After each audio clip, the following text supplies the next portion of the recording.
मुंबई एटीएसने 4 बांगलादेशींना अटक केलेली आहे।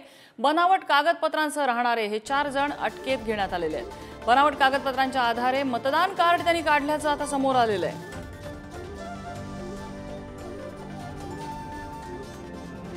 निखिल चव्हाण आपल्याला अपडेट देत आहेत। निखिल, हा नेमका काय प्रकार आहे? नक्कीच समृद्धाजी, दहशतवाद विरोधी पथकाने जुहू युनिटनी ही जी संपूर्ण कारवाई आहे ती केलेली आहे। मुंबई पोलिसांना अशा प्रकारची माहिती आहे ती मिळालेली होती।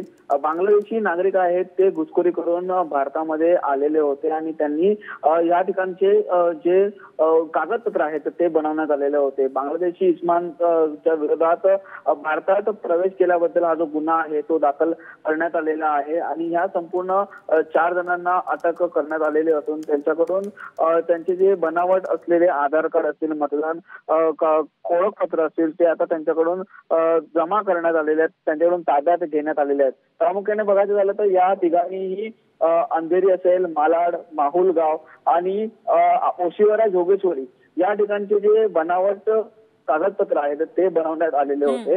ह्या नागरिकांनी आधी देखील अशा प्रकारचे कागदपत्र बनवण्यात आलेले होते, परंतु त्यांना कोर्टाकडून जामीन मिळाल्याच्या नंतर त्यांनी पुन्हा अशाच प्रकारचा जो गुन्हा आहे तो केल्याचं या ठिकाणी उघडकीस आलेलं आहे। त्यामुळे आता पोलिसांनी त्यांना ताब्यात घेऊन आता पुढील चौकशी आहे ती एटीएसचा विभाग करत आहे। निखिल, धन्यवाद या माहितीबद्दल।